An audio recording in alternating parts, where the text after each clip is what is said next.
Hello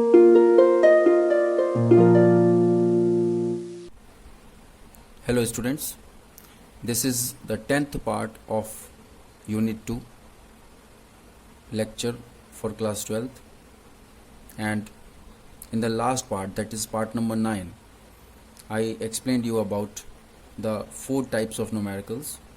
Now in this lecture we will discuss about various other types.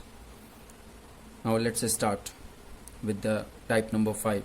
The number density of free electron in a copper conductor is 8.5 into 10 to power 28 per meter cube. So what is number density? Number density is the number of electrons present in per meter cube volume. So it is given as 8.5 into 10 to power 28 per meter cube. This is the number density. How long does an electron take to drift from one end of the wire 3 meter long? So the length of wire is given and the length is 3 meter, and how long does it take means time is required to be calculated. The area of cross section is given. The area of cross section of wire is given 2 into 10 to power minus 6 meter cube, and it is carrying a current of 3 ampere, means I is given as 3 ampere. Length is 3 ampere, current is length is 3 meter, current is 3 ampere. Time is required to be calculated. The number density is given and the area of cross section of that wire is given. So how we can find this? It is based on the formula I is equal to NEAVT. I explained you in my previous lectures when I taught you about the drift velocity. I is equal to NEAVT, where Vd is the drift velocity of electron, A is the area of cross section, E is the charge on one electron, N is the number density, and I is the current.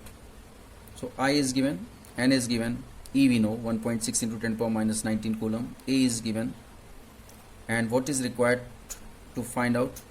Vd is not given. So first of all we will find Vd. So we can say that this is step number 1 of this numerical. By using this formula we can find Vd. So Vd will be equal to, means drift velocity will be equal to I upon NEA. I is given 3 ampere, N is 8.5 into 10 to power 28, E is 1.6 into 10 to power minus 19, and A is 2 into 10 to power minus 6. It is also given area of cross section. So by using this we can find the drift velocity, and when you will calculate this you will get 1.1 into 10 to power minus 4. And what is the unit of velocity? Meter per second. So we got 1.1 into 10 to power minus 4 meter per second as drift velocity, and the time is required to be calculated. And in this numerical there is a purpose of giving the length of wire. We know that speed is equal to distance upon time. So the step 2 will be based on this formula, speed is equal to distance upon time. So in this way time can be calculated. Time is equal to distance. Distance means the length of that wire upon, in place of speed we can write drift velocity. So it will be T is equal to L upon Vd. We know L 3 meter. Vd we have just calculated 1.1 into 10 to power minus 4. So in this way we can find the time. It will be 2.72 into 10 to power 4 second. This is your required answer. And if you want to convert this into R, then you can convert this into R by dividing it. किससे divide करेंगे? Second to be calculated in R, it should be divided by 60 and again divided by 60. Then we will get 7 hours 33 minutes. This will be your final answer. Now type number 6. 6A part is 6 lead acid type of secondary cells, each of EMF 2 volt and internal resistance 0.015 are joined in series to provide a supply to the resistance 8.5 ohm. What are the current drawn from the supply and its terminal voltage? So let's solve this. First of all, we'll solve A part. So there are 6 lead acid type battery. So number of battery is indicated by a small n. It is 6. And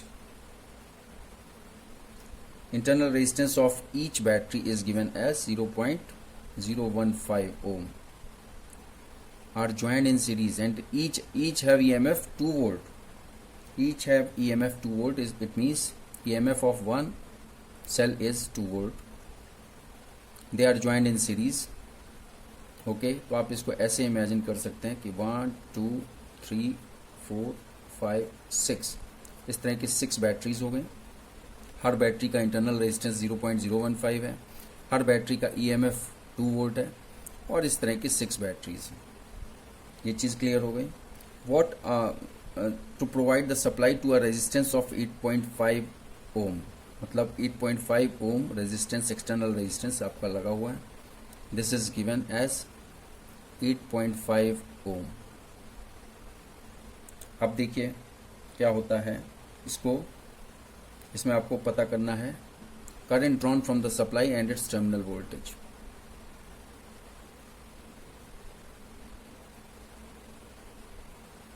current drawn from the supply and its terminal voltage. तो current निकालना है और उसका terminal voltage निकालना है. Means you have to find out I and V. अब ये कैसे फाइंड करेंगे?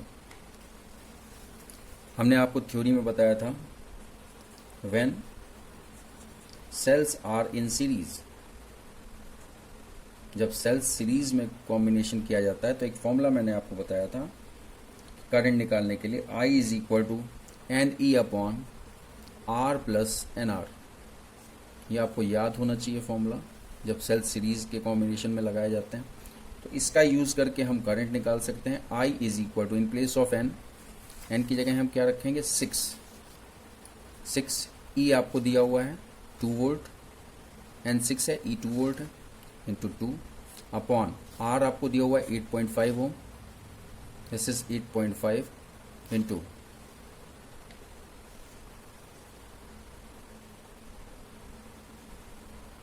8.5 into just a minute. 8.5 plus 8.5 is R plus and again it is 6 into this internal resistance 0.015 is given 0.015. जब वैल्यूज हमने रख दी इसमें फॉर्मूले में तो I कितना आ जाएगा? जब आप इसको कैलकुलेट करेंगे तो ये I आ जाएगा 1.4 ampere. So this is your first answer of part A. अब जब I 1.4 एम्पियर आ गया तो आपका सेकेंड पार्ट इसी का ही उसमें सेकेंड क्वेश्चन पूछा गया है. टर्मिनल वोल्टेज आपको निकालना है. करंट ड्रॉन तो आपने निकाल लिया, अब टर्मिनल वोल्टेज निकालना है. तो टर्मिनल वोल्टेज के लिए क्या करेंगे? टर्मिनल वोल्टेज के लिए आपको V is equal to IR use करना है. ओम्स लॉ वाला फॉर्मूला. I की जगह 1.4 यूज करेंगे. एक्सटर्नल रेजिस्टेंस आपको दिया हुआ है 8.5. सो 1.4 इंटू 8.5 जब आप कैलकुलेट करेंगे तो ये आ जाएगा 11.9 वोल्ट. ये आपका फर्स्ट पार्ट हो गया. बहुत ईजी क्वेश्चन था. मेन चीज़ आपको इस क्वेश्चन में क्या चीज़ याद रखनी है कि जब सेल्स कनेक्ट किए जाएं सीरीज में तो उस समय करंट फाइंड आउट करने के लिए कौन सा फॉर्मूला यूज़ करना चाहिए. तो करंट फाइंड करने के लिए I is equal to NE upon R plus NR ये यूज़ करना चाहिए. सारी चीज़ आपको दी हुई है, आपने डायरेक्टली पुट कर दिया और करंट आ गई.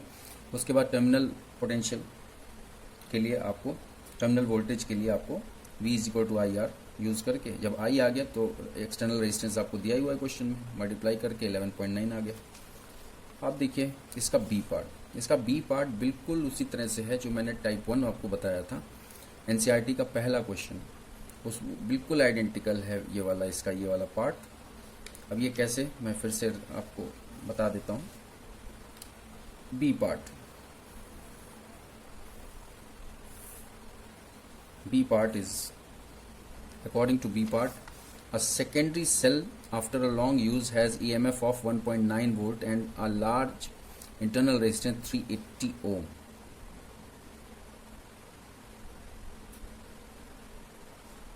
तो क्वेश्चन में आपको दिया हुआ है EMF आपको दिया हुआ है 1.9 वोल्ट, देखिए 1.9 वोल्ट दिया हुआ है, और इंटरनल रेजिस्टेंस क्योंकि ज़्यादा यूज़ किया गया है तो इंटरनल रेजिस्टेंस बढ़ गया है 380 ohm. What maximum current can be drawn from the cell, कितना करंट ड्रॉन करना चाहिए सेल से, कितना करंट हम लोग ड्रॉ कर सकते हैं, ये पूछा गया है। तो इसके लिए आपको पता है फॉर्मूला, जब भी कोई एक्सटर्नल रेजिस्टेंस से अगर कोई सेल कनेक्ट किया जाता है तो I is equal to E upon R plus R, ये फॉर्मूला बेसिक फॉर्मूला है, ये आपको हमेशा याद होना चाहिए। इससे करंट फाइंड कर सकते हैं। E आपको दिया हुआ है 1.9 upon R plus R, R नहीं दिया हुआ है, plus R is 380 and this is I। अगर ये कैपिटल R मतलब एक्सटर्नल रेजिस्टेंस आपको दिया होता तो आप उसमें करंट फ्लो आप फाइंड कर सकते थे, लेकिन अब पूछा जा रहा है, अब ये कैपिटल R नहीं दिया हुआ है, लेकिन हमको एक चीज़ ये पता है, ये आपको याद रखना पड़ेगा, जैसा कि मैंने टाइप 1 में भी बताया था, फॉर मैक्सिमम करंट, करंट कब मैक्सिमम होगी, जब रेजिस्टेंस 0 होगा, ये याद रखना है। अब यहाँ पे सपोज ये फर्स्ट है, पुट इन फर्स्ट, तो क्या हो जा रहा है, जब हम इसमें फर्स्ट में पुट करेंगे R की जगह 0 तो हमारा क्या आ जाएगा, I is equal to 1.9 upon 380, और 1.9 अपॉन 380 जब करेंगे तो ये आ जाएगा 0.005 एम्पियर, ये आपका आंसर हो गया। And this is maximum current that can be drawn from this. Now एक और क्वेश्चन पूछा जा रहा है, could the cell drive the starting motor of the car, क्या ये सेल कार की मोटर को स्टार्ट कर सकता है, तो आपका आंसर होगा no, it can not start. अब रीज़न क्या है, क्यों नहीं स्टार्ट कर सकता है ये, क्योंकि इसका करंट ही बहुत कम है। करंट जब भी किसी कार को स्टार्ट करना होता है तो उसके लिए कम से कम 100 एम्पियर करंट की ज़रूरत होती है, और ये तो पॉइंट्स में है, तो इसलिए इस करंट पे कार कभी स्टार्ट हो ही नहीं सकती। Okay, so now type 7, type 7, a carbon resistor of resistance 47 kilo ohm plus minus 10% from a large collection is taken out। इसका मतलब क्या हुआ कि अगर किसी बॉक्स में बहुत सारे रेजिस्टेंस रखे हुए हैं तो उसमें से 47 किलो ओम प्लस माइनस 10% वाली वैल्यू के एक रेजिस्टेंस को आपको निकालना है। तो ये नेचुरल है कि जब तक आपको कलर कोड नहीं याद होगा तब तक आप देख के निकाल ही नहीं सकते कि कौन सा रेजिस्टेंस इस वैल्यू का उस बॉक्स से निकलेगा। What should be the sequence of the, वही चीज़ पूछी जा रही है कि जब किसी बॉक्स में से हमको कलर कोड इसीलिए दिया जाता है ताकि हम उस कोड का यूज़ करके हमको रिक्वायर्ड जो वैल्यू है रेजिस्टेंस की वो हम उस बॉक्स से निकाल सकें। तो अब देखिए कैसे ये सॉल्व होगा। आपको दिया हुआ है वैल्यू दी हुई, अब इस ये उल्टा है, इसमें कलर कोड से वैल्यू नहीं निकालनी है, वैल्यू से कलर कोड निकालना है। तो ये कैसे होगा, आपको क्वेश्चन में दिया हुआ है वैल्यू ऑफ रेजिस्टेंस दिया हुआ है, वैल्यू ऑफ रेजिस्टेंस है 47 kilo ohm plus minus 10%। 47 kilo ohm है तो किलो ओम हम जानते हैं 1 किलो ओम में कितने, 1 किलो ओम में कितने ओम होते हैं, इंटू 1000 कर देंगे 10⁻³ ओम प्लस माइनस 10%। अब सीक्वेंस क्या होगा इसके हिसाब से, मतलब कलर कोड क्या होंगे। सबसे पहले 4 आ रहा है, 4 7, फिर 1000 आ रहा है और फिर प्लस माइनस 10% आ रहा है। 4 क्या इंडिकेट करता है?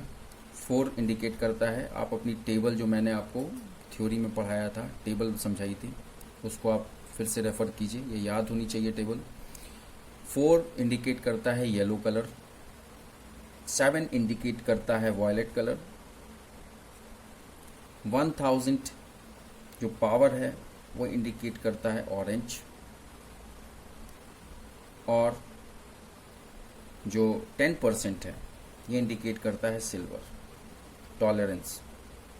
तो इस तरह से मल्टीप्लायर जो है वो आपका ऑरेंज हो गया, मल्टीप्लायर कलर, टॉलरेंस कलर हो गया सिल्वर, वैल्यू जो है वो येलो और वॉयलेट से आ गई जो प्राइमरी वैल्यू है। तो इस तरह से इसका जो बैंड होगा, अगर ये रेजिस्टेंस हम माने तो सबसे पहला बैंड येलो का होगा, उसके बाद वॉयलेट का होगा, फिर ऑरेंज होगा और फिर सिल्वर होगा। ठीक है।